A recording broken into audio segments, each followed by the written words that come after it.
میرے عزیزوں، رمضان کی بہاریں آ چکی ہیں۔ کسی مہمان کے انتظار کرتے کرتے جب وہ گھر آ جاتا ہے تو خوشیاں دوبالا ہو جاتی ہیں۔ یہ اللہ تعالیٰ کا کتنا بڑا کرم و احسان ہے کہ رجب سے ہم دعا کرتے رہتے ہیں کہ اے اللہ رجب و شعبان میں برکت دے دے اور رمضان تک ہماری زندگی کو پہنچا دے، اور رب تعالیٰ نے آپ سب کی سن لیا اور رمضان آپ سب کو دے دیا۔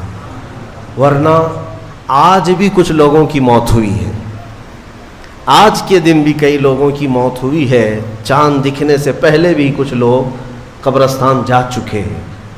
وجہ یہ ہے کہ وہ رجب بھی پا لیے، شعبان بھی پا لیے، مگر ان کی زندگی میں اس سال کا رمضان نہیں لکھا ہوا تھا، اور جسے رمضان مل گیا اللہ کا ایک اور احسان اس کے ساتھ ہے۔ لہٰذا اے سنی مسلمانوں، اس کی قدر کرو، اسے ہلکے میں نہ لو۔ رمضان مبارک جیسی آ جاتا ہے تو اللہ تعالیٰ سب رزق کے دروازے کھول دیتا ہے، اور تمہارے لیے اتنے انتظامات اس نے کر رکھے ہیں کہ شیاطین چھیڑ چھاڑ کے لیے تمہارے ساتھ نہ رہیں، ان کو بند کر دیا گیا کہ تم خالص اللہ کی عبادت کرتے رہو، کوئی شیطان تمہیں پریشان نہ کرے۔ اسی لیے تو قید کر کے رکھا گیا شیطانوں کو، جب تک عید کا چاند نظر نہیں آئے گا کوئی شیطان نہیں اترے گا۔ میرے عزیزو، اللہ تعالیٰ نے تمہارے لیے انتظامات اتنے کیے، یہاں تک کہ حدیث رسول ہے، میرے آقا فرماتے ہیں قیامت کے دن رمضان اور قرآن جس کی حمایت میں کھڑے ہو گئے اس سے جنت میں جانا واجب ہو جائے گا، جس کی یہ شفاعت کر دیں رمضان اور قرآن۔ اور ساتھ میں میرے آقا صلی اللہ علیہ وسلم نے یہ بھی فرمایا، یاد رکھو رمضان اور قرآن جس کے خلاف کھڑے ہو گئے تو پھر اس کو دوزخ میں جانا واجب ہو جائے گا۔ اللہم اجعل القرآن حجتا لنا لا حجتا علینا، اے اللہ قرآن کو ہمارے لیے سفارشی بنا، مددگار بنا، ہمارے خلاف مقدمہ کرنے والا نہ بنا۔ آج رمضان المبارک کی جو خصوصیات ہے وہ تراویح کی شکل میں ہمیں ملی ہے۔ بہت سارے لوگوں کو ایسا لگتا ہے کہ 20 رکعت ہے، لمبی ہے، کون پڑھے گا، پھر پڑھ لیں گے، پھر دیکھ لیں گے۔ جس کے اندر یہ سستی اور کاہلی آئی، یہ علامت میں بتا رہا ہوں آپ کو، علامت حدیث رسول ہے، نماز صرف منافق پر بھاری ہوتی ہے، مومن پر نہیں۔ مومن ہوگا تو نماز میں لذتیں محسوس کرے گا، منافق ہوگا تو اس کے لیے نماز اور بھاری ہوگی۔ ارے امام صاحب اتنی لمبی قرات کرتے ہیں، کھڑے ہیں تو کھڑے ہو گئے، رکوع میں جا ہی نہیں رہے، یہ کس کو بھاری لگتی ہے؟ جس کے اندر نفاق ہو۔ وَإِنَّهَا لَكَبِيرَةٌ إِلَّا عَلَى الْخَاشِعِينَ، آج ہم نے تلاوت بھی کیا اس آیت کو پہلے پارے میں۔ رب تعالیٰ فرماتا ہے یہ اللہ سے خوف کرنے والوں کے لیے نماز بھاری ہو ہی نہیں سکتی، منافقین کے لیے یہ بھاری ہے۔ قرآن میں ان کی صفت بیان کیا اللہ تعالیٰ نے۔ منافقین جب نماز کے لیے کھڑے بھی ہوتے ہیں، یراؤن الناس، لوگوں کو دکھانے کے لیے کھڑے ہوتے ہیں، اور لوگوں کو دکھانے کے لیے کھڑے ہوتے ہیں، ان کا ایمان نہیں ہوتا کہ اس نماز سے کچھ ملے گا۔ اس لیے اپنی کیٹیگری چیک کرنے کا بھی یہ مہینہ ہے کہ ہم ایمان والوں میں سے ہے کہ منافقین میں سے، کیٹیگری چیک ہو جاتی ہے۔ اس لیے ان کی اس رمضان کی صفوں کو خالی ہرگز ہونے نہ دینا، ورنہ نفاق کا دھبا لگ جائے گا۔ بہرحال ہم معمول کے مطابق تفسیر قرآن کو، جیسے ہر سال میری عادت ہے میں قرآن جو تلاوت کرتا ہوں اس کے کچھ گوشے آپ تک رکھنے کی کوشش کرتا ہوں۔ سورہ فاتحہ کے بعد پہلی سورہ قرآن میں سورہ بقرہ ہے۔ سورہ بقرہ سب سے بڑی سورہ ہے قرآن پاک میں، تقریباً 2.5 پارے پر مشتمل ہے، 280 کے قریب آیات ہیں، اور سورہ بقرہ کی بڑی برکتیں بھی ہیں۔ ایک روایت میں ملتا ہے کہ پورے قرآن کا جو کچھ بھی مضمون ہے اللہ نے وہ سب سورہ بقرہ میں بیان کر دیا۔ پورے قرآن میں جو کچھ بھی ہے وہ سورہ بقرہ میں، اور جو سورہ بقرہ میں ہے وہ سورہ فاتحہ میں، پورا سورہ فاتحہ میں ہے۔ اور اسی کو مولا کائنات علی مرتضیٰ نے فرمایا کہ اگر میں سورہ فاتحہ کی تفسیر لکھنے بیٹھ جاؤں تو 70 اونٹوں کو بوجھل کر سکتا ہوں۔ کیوں؟ اس لیے کہ سورہ فاتحہ ہی قرآن کا نچوڑ ہے، قرآن کا خلاصہ ہے. ایک اہم آیت اس میں آئی ہے. میں تفسیر سننے کے پہلے آداب بھی بتا دوں آپ. قرآن پڑھنے کے بھی آداب اور تفسیر سننے کے بھی آداب. ظاہر سی بات ہے کچھ آداب وہ ہیں جو ظاہر سے تعلق رکھتے ہیں. وضو سے ہونا چاہیے نماز قرآن پڑھنے کے لیے. لا یمسہ الا المطہرون. اس کو صرف اور صرف پاکیزہ لوگ چھوئیں گے. کس کو؟ قرآن پاک کو. تلاوت کرنے کے لیے وضو شرط ہے یا نہیں؟ چھونے کے لیے سب کو پتا ہے. ادب یہی ہے, ظاہری ادب یہ ہے کہ پاک رہے, جنوبی نہ رہے, حیض و نفاس والی عورت نہ رہے. قرآن پاک کے لیے یہ ظاہری آداب ہوئے. کچھ باطنی آداب بھی ہیں.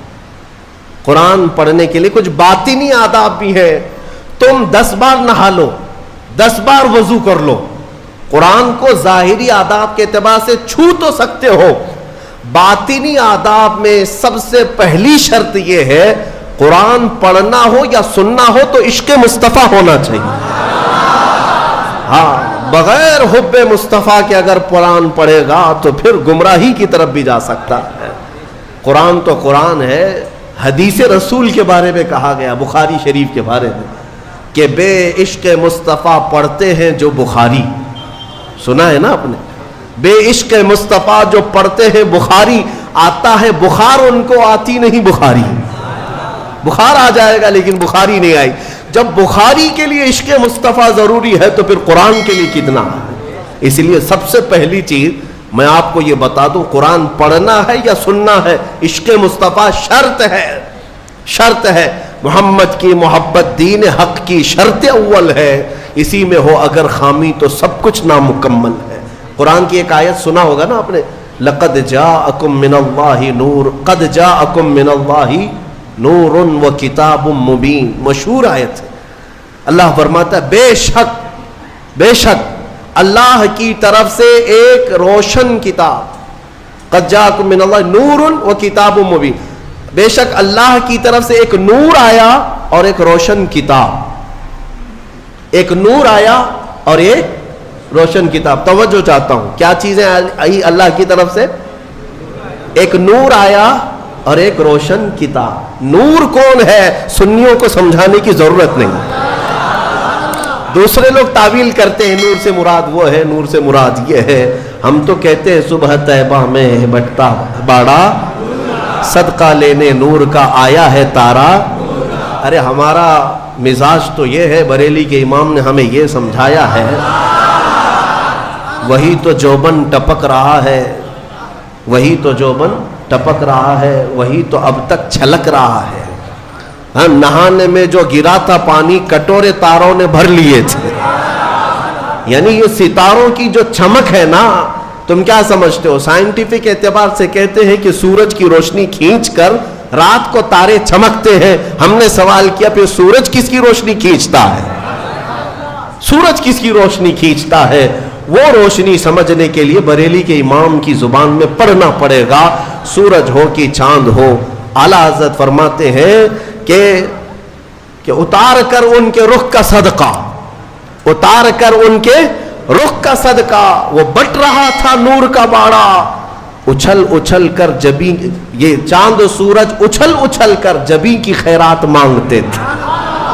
معراج کی شب میں چاند سورج اچھل اچھل کر جبی کی خیرات مانگتے تھے کہ اللہ یہ تیرے حبیب کا جو اترن ہے نہانے میں جو گرا ہے اور پیشانی مبارکہ سے جو پانی ٹپکا ہے, چاند کہتا ہے وہ میری جھولی میں دے دیا جائے اور سورج کہتا ہے میری جھولی میں دے دیا جائے.